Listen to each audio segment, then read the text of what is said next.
मेरे प्यारे छात्रों, आपके अपने YouTube channel the education world में आप सभी लोगों का बहुत बहुत स्वागत है। उम्मीद करते हैं आप सभी लोग अच्छे होंगे। इसी के साथ शुरू करते हैं आज का ये क्लास। इस क्लास में हम बात करें सीटेट सीडीपी। सीडीपी की बात कर रहे हैं। CTET CDP central teacher eligibility test paper 1 और पेपर 2 दोनों के लिए, 1 और 2 दोनों के लिए है ये सीडीपी। तो मेरे प्यारे छात्रों, ये सचिन सर का बुक है जिसका आज हम चैप्टर जो है आप लोग को छठा चैप्टर देंगे, लॉरेंस कोहलबर्ग का। इससे पहले आप लोगों को जो ये पांचों चैप्टर दे चुके हैं, जिसका वीडियो हमारे चैनल पर अवेलेबल है। इसका प्लेलिस्ट बना हुआ है जहां से आप ये पांचों चैप्टर को आप ये देख सकते हैं। तो आज हम बात करेंगे इस छठे चैप्टर पर। अगर आप हमारे चैनल पर नए हैं तो सबसे पहले चैनल को सब्सक्राइब कीजिए और शेयर भी कीजिए। सब्सक्राइब एंड शेयर जरूर कीजिए आप लोग। इससे जो है आपको जो भी सीटेट का रहेगा वो सब मिलता रहेगा नोटिफिकेशन।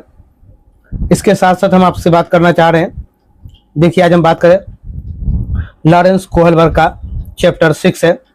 मेरे प्यारे छात्रों, चैनल पर नए हैं तो चैनल को सब्सक्राइब कीजिए, अधिक से अधिक लोगों तक शेयर भी कीजिए। मैंने फिर से बोला है। और एक सबसे इम्पोर्टेंट बात यह है कि आप फीडबैक जरूर दीजिए अपना, ठीक है। कमेंट बॉक्स में आप अपना फीडबैक हमें जरूर दिया कीजिए। इससे मुझे यह पता चलेगा कि मुझे कुछ इंप्रूवमेंट की भी जरूरत है, तो मैं इंप्रूवमेंट करूंगा, ठीक है। तो इसी के साथ शुरू करेंगे आज का क्लास। इस क्लास को शुरू करने से पहले एक बात आपको और बता दें, सारा प्लेलिस्ट बना हुआ है जिसको आप जाके एक जगह देख सकते हैं। चलिए चलते हम लोग। हाँ, आप लोग के लिए एक और चीजें थी जो आप लोग को बतानी है। वो क्या कि जैसे ही ये कंप्लीट हो जाएगा आप लोगों का, उसके बाद आप लोग को सेट देंगे, ठीक है। प्रैक्टिस सेट जो होता है वो, जिसमें 30 क्वेश्चन आपका सीडीपी होगा। आप लोग जानते हैं 150 क्वेश्चन, 30 क्वेश्चन सीडीपी का, और 120 क्वेश्चन जो आपका होगा सोशल साइंस होगा, SST and Hindi and English, ठीक है। यही 4 पेपर होगा। तो सीडीपी का अलग वीडियो कर देंगे और ये 120 नंबर का अलग वीडियो, 30 नंबर का अलग वीडियो होगा, 120 नंबर का अलग वीडियो होगा। तो इसके बाद हम आप लोग को प्रैक्टिस सेट भी देंगे। जैसे ही ये बुक खत्म हो, इस बुक में जितना चैप्टर वो सब करा देंगे, उसके बाद आप लोग को प्रैक्टिस सेट से सीडीपी देंगे। चलिए चलते हैं सीधा क्वेश्चन की तरफ। अब मेरा पहला क्वेश्चन है, हम आप लोग को हिंदी में ही कराएंगे। तो आइए हम लोग चलते हैं पहले क्वेश्चन पे। आज का मेरा पहला क्वेश्चन है, लॉरेंस कोहलबर्ग के अनुसार नैतिक विकास, लॉरेंस कोहलबर्ग के अनुसार नैतिक विकास के स्तरों का सही क्रम क्या है। नैतिक विकास के स्तर यानी उसके स्तरों का सही क्रम आपको बताना है, ठीक है। तो पहला होता है पूर्व पारंपरिक, उसके बाद पारंपरिक, उत्तर पारंपरिक। ये तीन है जो है, इनका क्रम जो है वो तीनों सही है। पूर्व पारंपरिक, पारंपरिक और उत्तर पारंपरिक। सही उत्तर ऑप्शन 1 होगा। आइए इसका डिफिनीशन जरा देख ले। कोहलबर्ग ने नैतिक विकास सिद्धांत दिया था। नैतिक विकास का सिद्धांत अगर आपसे क्वेश्चन पूछे किसने दिया है तो क्या बोलेंगे? कोहलबर्ग ने दिया। नैतिक विकास का सिद्धांत किसने दिया तो कोहलबर्ग ने दिया। जिनमें उन्होंने 3 लेवल और 6 अवस्थाएं दी, 3 लेवल दी है और 6 अवस्थाएं बताई है, ठीक है। वो भी आपको दिया हुआ क्वेश्चन, उससे रिलेटेड आप लोग को मिलेगा। आइएगा सेकंड नंबर क्वेश्चन पे चलेंगे। सेकंड नंबर मेरा क्वेश्चन है, लॉरेंस कोहलबर्ग के नैतिक तर्क के किस स्तर पर, नैतिक तर्क के किस स्तर पर बच्चे आमतौर पर मानते हैं कि लोगों को समाज की अपेक्षाओं पर खरा उतरना चाहिए और अच्छे तरीकों से व्यवहार करना चाहिए। समाज की अपेक्षाओं पर, यानी समाज जो अपेक्षा जो उम्मीद रखता है उस पर खरा भी उतरना है और अच्छे तरीके से व्यवहार करना चाहिए। ये कोहलबर्ग के नैतिक तर्क के किस स्तर में बच्चे ये सोचते हैं। बच्चे का वो स्तर, वो लेवल कौन सा होता है तो वो पारंपरिक स्तर होता है। कौन सा स्तर? पारंपरिक स्तर। सही उत्तर ऑप्शन 3 हो जाएगा मेरा। इसका डिफिनीशन बताएं आपको। अच्छा लड़का, अच्छी लड़की, जो अपने आप को अच्छा लड़का बताना चाहता है, अपने आप को अच्छी लड़की शो करना चाहे, यह स्टेज 3 में बच्चा दूसरों की आशाओं को अनुरूप कार्य करता है। यानी दूसरा देख के हमको अच्छा कहे, दूसरे के नज़र में हमारी अच्छी वैल्यू अच्छी हो, इसके अनुरूप कार्य करता है, तो ये कौन सा स्टेज होता है? स्टेज तीसरा में बच्चा ऐसा काम करता है। लेवल 2 परंपरागत स्तर की अवस्था। लेवल 2 कौन सी अवस्था है? तो परंपरागत स्तर की, स्टेज 3 और level 2। Third number question,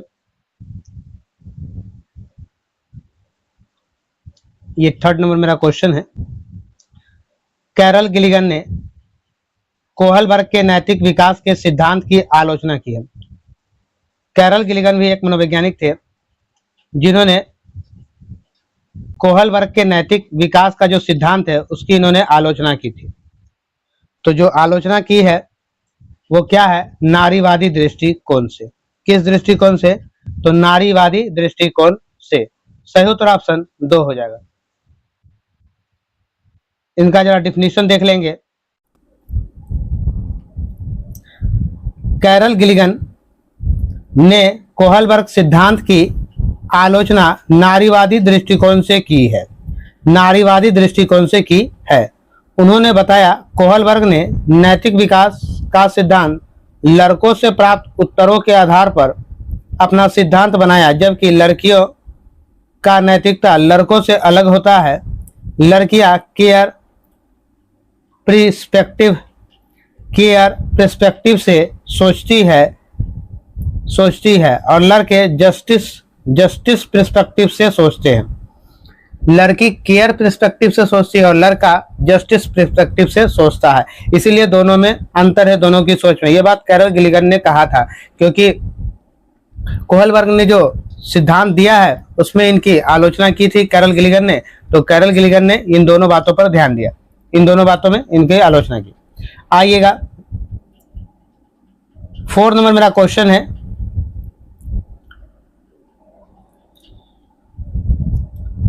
four number, Neha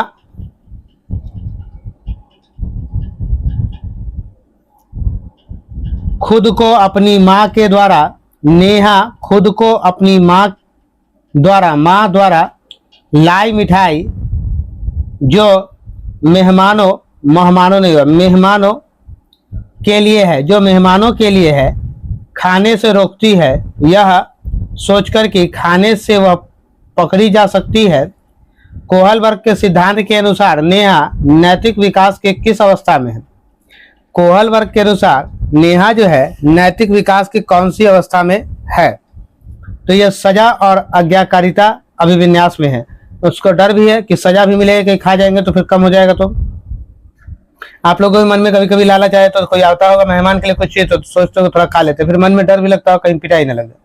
तो सजा और आज्ञाकारिता यानी एक अच्छे बच्चा बनने की भी कोशिश, ये दोनों बातें थी। सही उत्तर ऑप्शन 2 हो जाएगा मेरा। ठीक है, तो नैतिक विकास का किस अवस्था में है? तो सजा और आज्ञाकारिता अभिविन्यास। आते हैं इसका डिफिनीशन पे। दंड से बचने के लिए किया गया कार्य स्टेज संज्ञा एवं आज्ञाकारिता अभिमुखता की पहचान है। आज्ञाकारिता अभिमुखता की पहचान है। 5 नंबर क्वेश्चन पे चलेंगे हम लोग।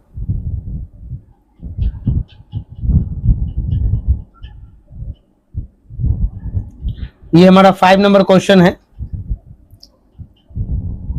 रमेश को अपने मित्र का पेन बहुत आकर्षित लगता है। रमेश को अपने मित्र का पेन बहुत आकर्षित यानी बहुत अच्छा लगता है। वह उसे चुराने का विचार करता है, परंतु वह उसे नहीं चुराता, क्योंकि यदि उसके अभिभावक को पता चलेगा तो वह उसे बुरा बालक कहेंगे। कोहलबर्ग के अनुसार रमेश का नैतिक विकास किस चरण में है? नैतिक विकास उसका जो है वो किस चरण में है? तो अच्छा लड़का अच्छी लड़की अभिविन्यास में है। सही उत्तर ऑप्शन 4 हो जाएगा। सही उत्तर ऑप्शन 4 हो जाएगा। आते हैं इसका डिफिनीशन पे। अच्छा लड़का अच्छी लड़की अभिविन्यास में बच्चा वह कार्य करेगा जिसके बदले में सब उसे अच्छा लड़का कहेंगे, और वह कार्य नहीं करेगा जिसके बदले वह लोगों उसे बुरा लड़का कहेंगे, जिसके बदले उसे वो लोग बुरा लड़का कहेंगे। क्वेश्चन नंबर 6 पे आते हैं।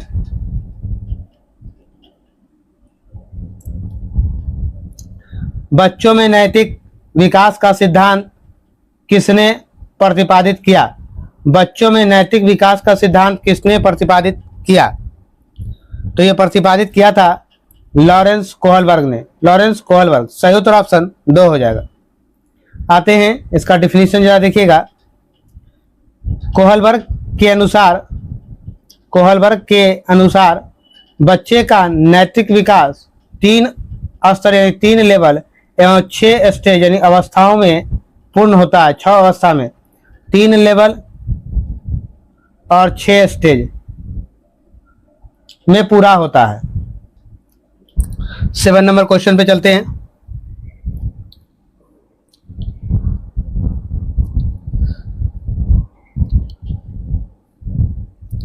ये 7 नंबर क्वेश्चन। लॉरेंस कोहलबर्ग के अनुसार नैतिक विकास के अच्छे लड़का अच्छी लड़की चरण में व्यक्तियों को क्या विशेषता होती है?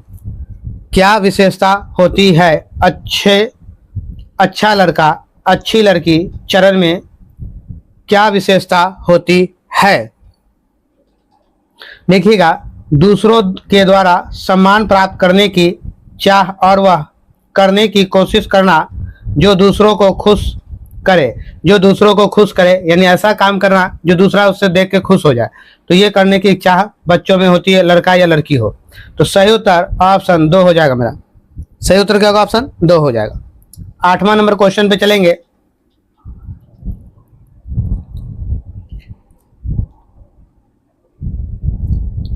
एट नंबर क्वेश्चन है।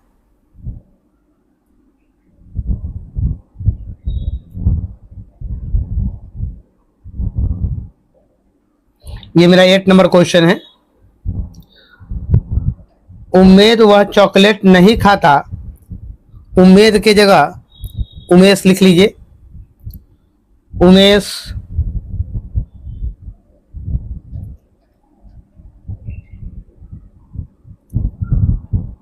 वह चॉकलेट नहीं खाता जो उसके पिता मेहमानों के लिए लाए हैं, यह सोचकर कि अगर वह पकड़ा जाएगा तो क्या होगा? कोहलबर्ग के सिद्धांत के अनुसार उम्मेद या उमेश कर लीजिए, कोई दिक्कत नहीं है। उम्मेद अगर नाम है तो उम्मेद रहने दीजिए। उमेश नैतिक विकास के किस चरण में है? वो नैतिक विकास का किस चरण में वो है? सजा और आज्ञाकारिता अभिविन्यास में। सही उत्तर ऑप्शन 2 हो जाएगा। सजा और आज्ञाकारिता अभिविन्यास। सही उत्तर ऑप्शन 2 हो जाएगा। आइए इसका डिफिनीशन जरा देख ले। तो डिफिनीशन इसके कह रहा है, सजा और आज्ञाकारिता अभिविन्यास अवस्था में बच्चा वह कार्य नहीं करता जिसके करने से उसे दंड मिले। वह कार्य नहीं करता जिसके करने से उसे क्या मिलेगा? दंड मिलेगा। 9 नंबर क्वेश्चन पे आते हैं।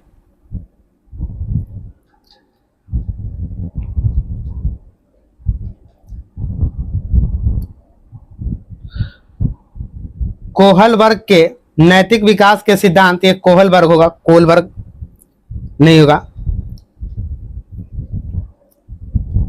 तो कोहलबर्ग के नैतिक विकास के सिद्धांत की कौन सी एक प्रमुख आलोचना है?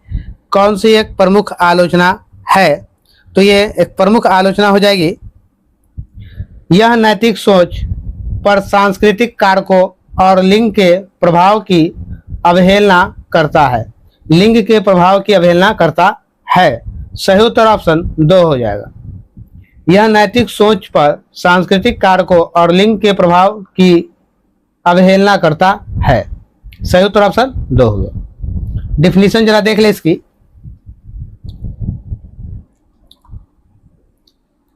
डिफिनीशन इसका कह रहा है, कोहलबर्ग के नैतिक विकास के सिद्धांत की आलोचना इन आधार पर की गई है, एक लिंग जेंडर, 2 सांस्कृतिक कारक और तीसरा सांस्कृतिक कारक। पहला जो है लिंग के आधार पर यानी जेंडर के आधार पर, और दूसरा सांस्कृतिक कारक यानी कल्चरल फैक्टर के आधार पर किया गया। ठीक है, कोहलबर्ग के नैतिक विकास के सिद्धांत की आलोचना इन आधार पर की गई है, लिंग के आधार पर और सांस्कृतिक कारकों के आधार पर की गई है। ठीक है, समझ गए आप मेरी बात को। Next question 10 number. देखिएगा ये 10 नंबर क्वेश्चन होगा। 10 नंबर क्वेश्चन है मेरा,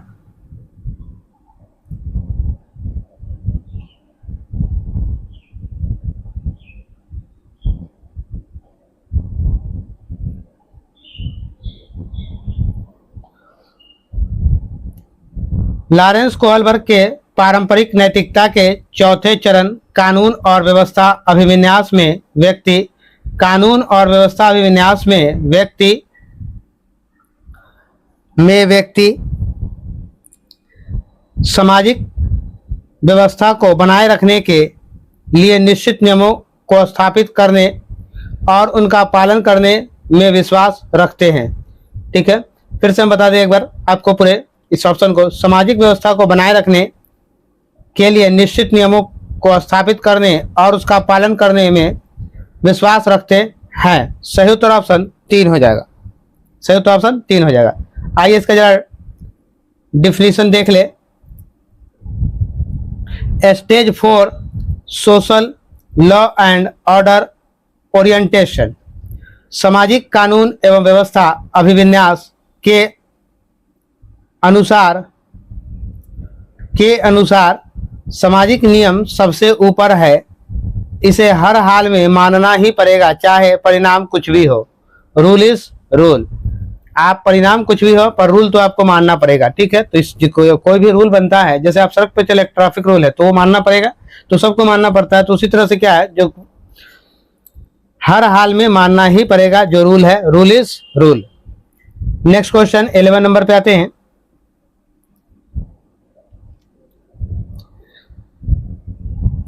इलेवन नंबर क्वेश्चन है,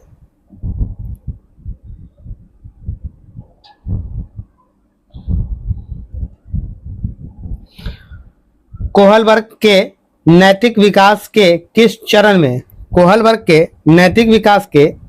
चरण में व्यक्तियों का मानना है कि नियमों में आपसी समझौते शामिल होने चाहिए और व्यक्ति के अधिकारों की रक्षा की जानी चाहिए, और उनके अधिकारों की क्या करनी चाहिए, रक्षा की जानी चाहिए। तो ये सामाजिक अनुबंध अभिविन्यास, कौन सा, सामाजिक अनुबंध अभिविन्यास। सही उत्तर ऑप्शन 3 हो जाएगा। आइएगा जरा इसका डिफिनीशन देख ले।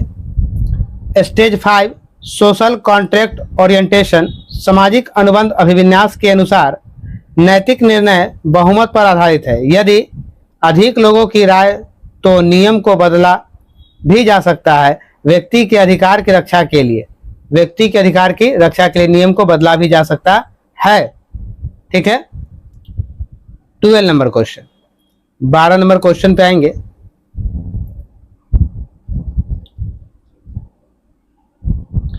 कोहलबर्ग के नैतिक विकास के अनुसार किस स्तर पर नैतिक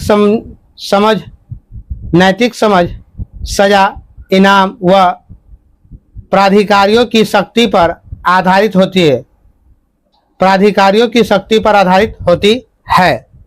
तो क्या हो जाएगा ये बताइए, क्या हो जाएगा। उत्तर पारंपरिक स्तर, पूर्व पारंपरिक स्तर, पारंपरिक स्तर, अमूर्त पारंपरिक स्तर। तो ये जो हो जाएगा पूर्व पारंपरिक स्तर। सही उत्तर ऑप्शन 2 हो जाएगा। सही उत्तर में क्या होगा, ऑप्शन 2 हो जाएगा। 13 नंबर क्वेश्चन पे आइए, यहाँ आंसर छूट भी गया था। आइए जरा इसका डिफिनीशन। स्टेज 2 साधनात्मक सापेक्ष अभिमुखता में बच्चा लाभ इनाम के लिए कार्य करता है। लाभ और इनाम के लिए कार्य करता है। 13 नंबर क्वेश्चन पे चलेंगे।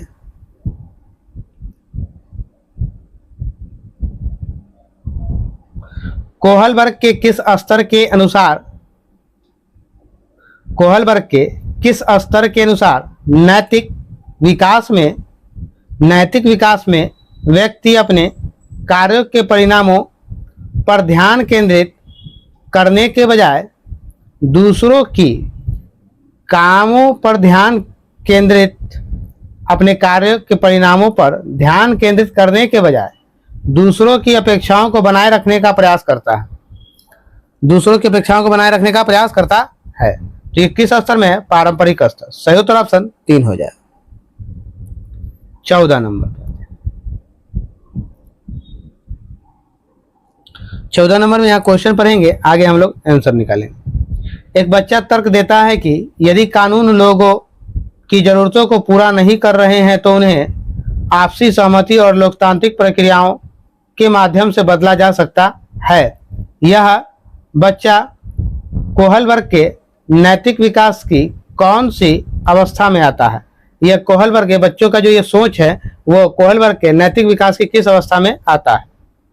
तो आइए आंसर की तरफ आते हैं। तो ये जो है कोहलबर्ग की उत्तर पारंपरिक नैतिक अवस्था में आता है। उत्तर पारंपरिक नैतिक अवस्था में सही उत्तर ऑप्शन 1 हो जाएगा। 1 इज राइट आंसर। चलिए इसका डिफिनेशन देख रहे हैं।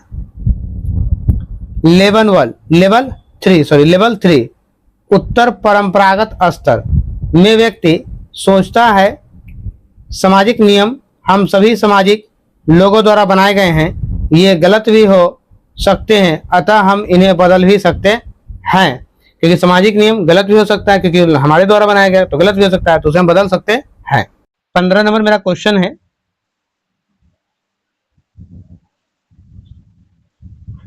निम्न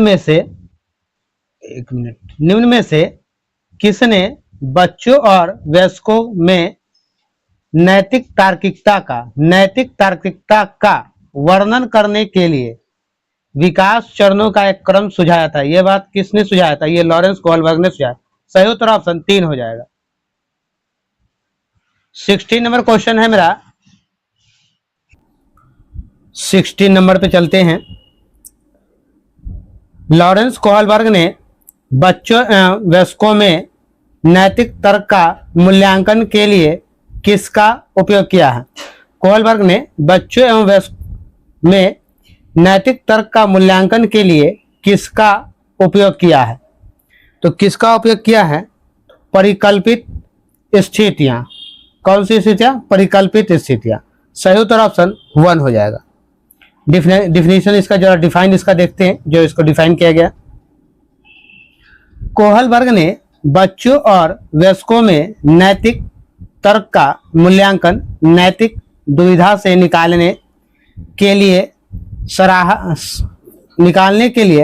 सहारा लेते हैं। निकालने के लिए क्या लेते हैं? सहारा लेते हैं। स्थिति से निकालने के लिए तर्क का सहारा लेना परिकल्पित स्थितियां। स्थिति से निकालने के लिए तर्क का सहारा लेना परिकल्पित स्थितियां। आते हैं अगले प्रश्न की तरफ। 17 नंबर पे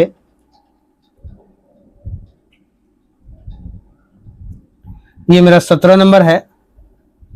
निशा अपना गृह कार्य पूरा करना सुनिश्चित करती है ताकि गृह कार्य पूरा न होने के कारण अध्यापिका द्वारा शर्मिंदा किए जाने से बच सके। कोहलबर्ग के नैतिक विकास के सिद्धांत के अनुसार इस तरह का तर्क डैश चरणों को दर्शाता है। कौन से चरण को दर्शाता है? तो यह दर्शाता है परंपरागत चरण को। किसे? परंपरागत। सही उत्तर ऑप्शन 2 हो जाएगा। सही उत्तर ऑप्शन क्या होगा? 2 हो जाएगा। 18 नंबर क्वेश्चन है,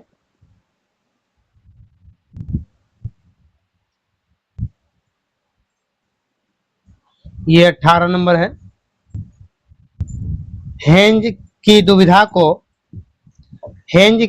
को सुनने के बाद 8 वर्षीय गुरप्रीत कहता है कि हेंज को पैसा चुरा लेना चाहिए। क्योंकि उसे उसकी जरूरत है। नैतिक तर्क के किस स्तर पर बच्चे सही और गलत का फैसला व्यक्तिगत जरूरतों और चाहतों के आधार पर करते हैं? तो ये क्या हो जाए? यांत्रिक सापेक्षिक अभिमुखता।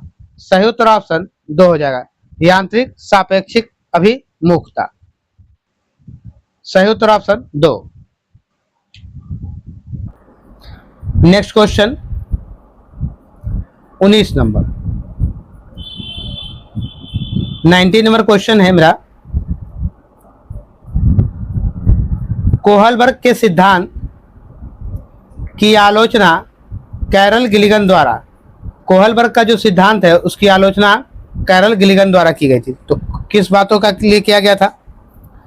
तो देखिएगा, नैतिक तर्क में लैंगिक विभिन्नताओं की उपेक्षा करने के लिए की गई थी, यानी जो लैंगिक विभिन्नताएं की थी इसने, उसके लिए उसकी उपेक्षा, विभिन्नताओं की उपेक्षा करने के लिए की गई थी। सही उत्तर ऑप्शन 1 हो जाएगा। सही उत्तर क्या होगा? ऑप्शन 1 हो जाएगा। आइए इसका जरा डिफिनीशन देख ले। तो इसका डिफिनीशन कह रहा है मेरा, कैरल गिलिगन ने कोहलबर्ग सिद्धांत की आलोचना नारीवादी दृष्टिकोण से की है। उन्होंने बताया, कोहलबर्ग ने नैतिक विकास का सिद्धांत लड़कों से प्राप्त उत्तरों के आधार पर अपना सिद्धांत बनाया, जबकि लड़कियों की नैतिकता लड़कों से अलग होती है। लड़कियों की नैतिकता जो है लड़कों से अलग होती है। नेक्स्ट क्वेश्चन 20 नंबर पे चलते हैं हम लोग। 20 नंबर मेरा क्वेश्चन है, गोल्डन रूल में प्रदर्शित आदर्श पारस्परिकता का विचार कोहलबर्ग के अनुसार नैतिक विकास के किस चरण की प्रमुख विशेषता है? के अनुसार, कोहलबर्ग के अनुसार नैतिक विकास के किस चरण की प्रमुख विशेषता है?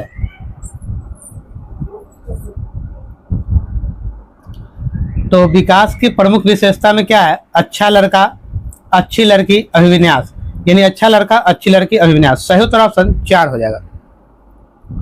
इसका डिफिनीशन जरा देख ले। आदर्श बनना, गोल्डन रूल का प्रदर्शन, बच्चा, अच्छा लड़का, अच्छी लड़की, अभिविन्यास। अभिविन्यास अवस्था 3 में करता है। किस अवस्था में? तो अवस्था तीसरा में यह काम करता है बच्चा। 21 नंबर क्वेश्चन पे चलेंगे। ये क्वेश्चन नंबर 21 है।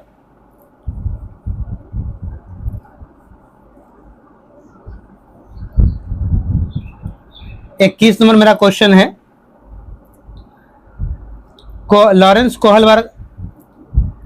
कोहलबर्ग के सिद्धांत की एक प्रमुख आलोचना है या मुख्य आलोचना है, दोनों एक ही बात है, मुख्य या प्रमुख आलोचना है। तो ये क्या है? तो इसकी प्रमुख आलोचना जो है, उसके सिद्धांत में नारी परिप्रेक्ष गौण है। उसके सिद्धांत में नारी परिप्रेक्ष गौण है, यानी नारी की चर्चा कहीं नहीं है, इसीलिए सही उत्तर ऑप्शन 1 हो जाएगा। सही उत्तर क्या होगा? ऑप्शन 1 हो जाएगा। 22 नंबर क्वेश्चन पे चलेंगे।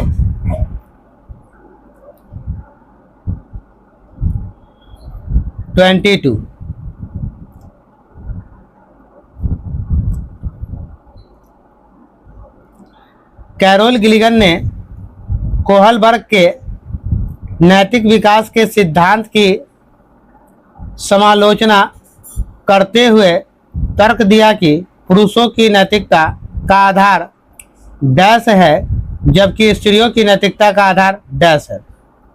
देखिएगा, पुरुषों की नैतिकता का जो आधार होता है वो न्याय होता है, और महिलाओं की नैतिकता का जो आधार होता है वो देखभाल होता है।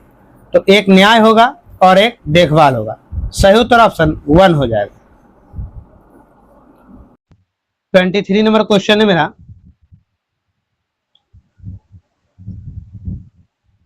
नंबर क्वेश्चन पे चलते हैं। यह हिंदी इंग्लिश दिया हुआ है। देखिएगा, इसका एक जो ऑप्शन जो है वो दूसरे पेज में है और आंसर भी जो है। तो ये क्वेश्चन नंबर मेरा 23 है। कोहलबर्ग द्वारा सुझाई, यानी कोहलबर्ग द्वारा बताई या दिया गया रूल, ये जो है उत्तर परंपरागत। देखिएगा, उत्तर परंपरागत ये लिखा हुआ है, कैसे अब हम आपको बताते हैं। उत्तर परंपरागत इसको हम क्यों कह रहे हैं? पोस्ट कन्वेंशनल लिखा हुआ है यहाँ। पोस्ट कन्वेंशनल को उत्तर परंपरागत कहा जाता है। उत्तर परंपरागत, ठीक है, उत्तर परंपरागत कहा जाता है, इसलिए पढ़ने से उत्तर परंपरागत हो गया। तो हम लोग आ गए यहाँ उत्तर परंपरागत की तरफ आए हैं, जो 23 नंबर क्वेश्चन मेरा कह रहा है। कोहलबर्ग द्वारा सुझाई गई उत्तर परंपरागत नैतिकता के अंतर्गत स्तर 5 की नैतिकता क्या अंकित करती है? उत्तर 5 की क्या नैतिकता क्या अंकित करती है? तो सही उत्तर हो जाएगा, ऐसे नैतिक नियमों का प्रतिपादित करना जो आचार संहिता के परे हो। ऐसे नैतिक नियमों का पालन करना या प्रतिपादन करना जो आचार संहिता के परे हो। सही उत्तर ऑप्शन 3 हो जाएगा। सही उत्तर ऑप्शन 3 हो जाएगा। नेक्स्ट क्वेश्चन मेरा कह रहा है, देखिएगा इसका चौथा ऑप्शन यहाँ है और इसका जो है एक डिफिनीशन दिया हुआ है यहाँ पे। इस अवस्था में व्यक्ति अपने ही स्वयं के नैतिक दिशा निर्देश बना लेता है जो कानून के हिसाब से सही भी हो सकता है और गलत भी। कानून के हिसाब से सही भी हो सकता है और गलत भी। आइएगा 24 नंबर क्वेश्चन पे चलेंगे। तो 24 नंबर मेरा क्वेश्चन है,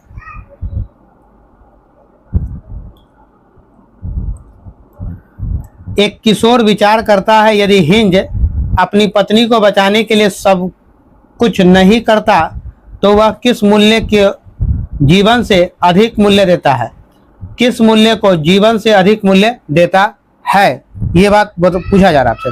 तो ये क्या हो जाएगा आपका, तो सार्वभौमिक नैतिक सिद्धांत अभिमुखता। सार्वभौमिक नैतिक सिद्धांत अभिमुखता। सही उत्तर ऑप्शन 4 होगा। 4 इज राइट आंसर। तो मेरा आंसर जो है ये 4 होगा। इसका जरा डिफिनीशन देख लें हम लोग। डिफाइन, इस अवस्था में व्यक्ति अपने ही स्वयं के नैतिक दिशा निर्देश बना लेता है जो कानून के हिसाब से सही भी हो सकता है और गलत भी। 25 नंबर पे चलते हैं। आइएगा, ये 24 नंबर फिर से दिया गया 25। आइए 25 नंबर पे अब चलेंगे।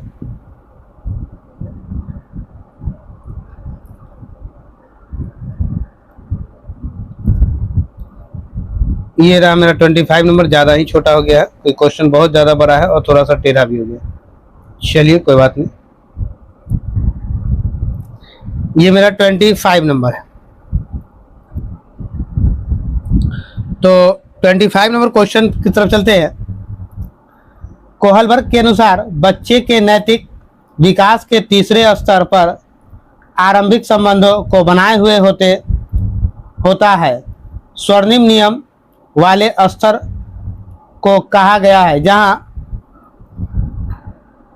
जहां बच्चे दूसरों को प्रसन्न रखना और उनकी सहायता करना चाहता है। दूसरों को प्रसन्न रखना और उनकी सहायता करना चाहता है। सही उत्तर ऑप्शन 1 हो जाएगा। सही उत्तर का ऑप्शन 1 हो जाएगा। आइए इसका जरा डिफिनीशन देख लें हम लोग।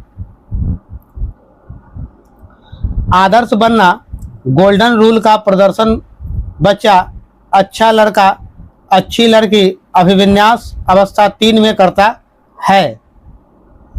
नेक्स्ट क्वेश्चन पे चलते हैं जो 26 नंबर है।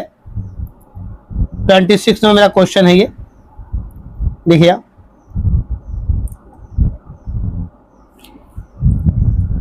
26।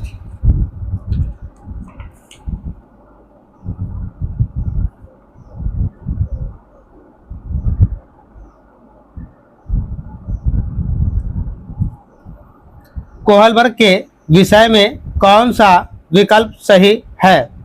कोहलबर्ग के विषय में कौन सा विकल्प सही है, तो मेरा सही विकल्प हो जाएगा, उन्हें बच्चों को हिंज की दुविधा की काल्पनिक स्थिति देकर शोध किया। सही उत्तर ऑप्शन 3 हो जाएगा। 3 इज राइट आंसर। आइएगा इसका जरा डिफिनीशन देख ले, डिफाइन को देख ले। कोहलबर्ग ने 10 से 16 वर्ष के लड़कों के सामने कहानी के माध्यम से नैतिक दुविधा प्रस्तुत की। हिंज की दुविधा, लड़कों ने नैतिक तर्क का सहारा लेकर उत्तर दिया। उस आधार पर कोहलबर्ग ने नैतिक विकास का सिद्धांत प्रतिपादित किया। लॉरेंस कोहलबर्ग ने नैतिक विकास का सिद्धांत प्रतिपादित किया। 27 नंबर क्वेश्चन पे चलेंगे।